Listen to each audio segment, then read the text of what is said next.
The golden age of baseball was in the 1920s. Everything about today's game goes back to the 20s. Baseball became so big in the 20s because radio stations were broadcasting games, news stadiums were being built, and newspapers started including sports sections. Two words describe all the 1920s are baseball's golden age: Babe Ruth. The stadiums would be filled with people who came to see him play. Babe Ruth became one of the best players in the 20s. The media was obsessed with Ruth. They would watch his every move. He would be in the headlines whether it was good or bad. Babe Ruth once said, "Don't forget two things I'm going to tell you. One, don't believe everything that's written about you. Two, don't pick up too many checks." The Yankees were on fire, winning 6 pennants in the World Series. Baseball really brought the people of America together as one. It was something everybody loved. It became really easy to get baseball as big as it was.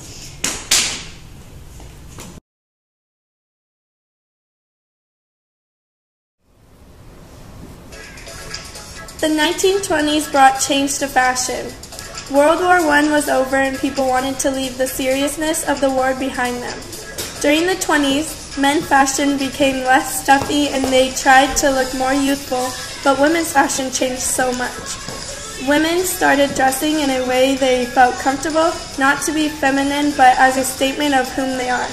In the 1920s, clothing showed a sense of freedom that they expressed in simple yet elegant designs with carefully selected fabrics and great uses of color.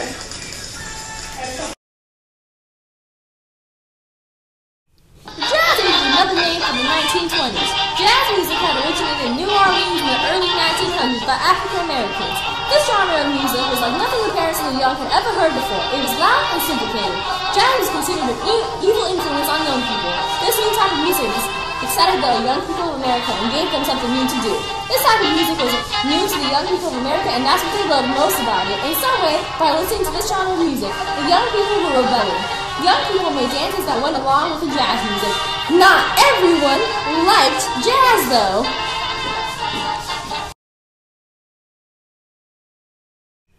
In the 1920s, significant changes for women took place in politics, the home, the workplace, and in education.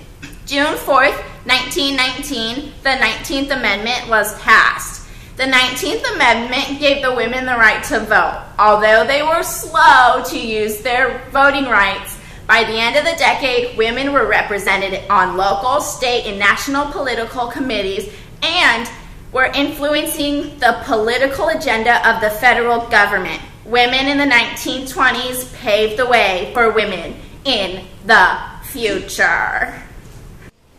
In the 1920s, the 18th Amendment was put into effect. This amendment prohibited the manufacture, sale, transport, import, and export of alcoholic beverages. This was called Prohibition. Prohibition left people bored. All they wanted to do was party.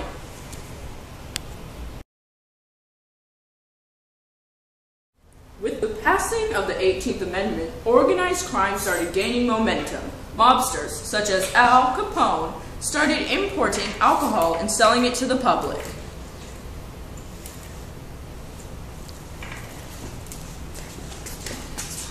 Organized crime commonly operated speakeasies. A speakeasy was a liquor establishment where alcoholic beverages were sold and consumed during Prohibition. To order alcohol with drawing attention and raising suspicion without. Bartenders asked consumers to remain quiet and speak easy. This way, they could still have their party.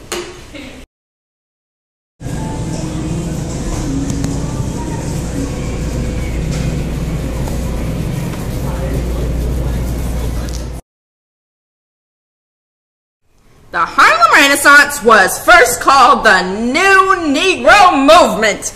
Basically, this movement was a celebration of African American heritage that was expressed through art, literature, music, and dance. Artistic expression of African American culture helped to get white Americans to notice the talents of black Americans for the first time. This culture movement spanned from 1920 to 1930. It was most famous for its music. Grab an umbrella, I make it right, I'm in this terror, got a handful of stacks. In the 1920s, the economy boomed. People were spending money they didn't have. They were buying on credit.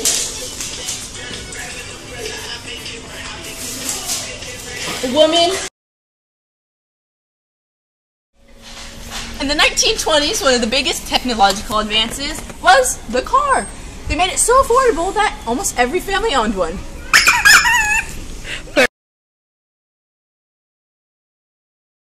In the 1920s, food was extremely popular. The frozen food was invented due to the invention of the refrigerator. Play rough? Okay. Say hello to my little friend.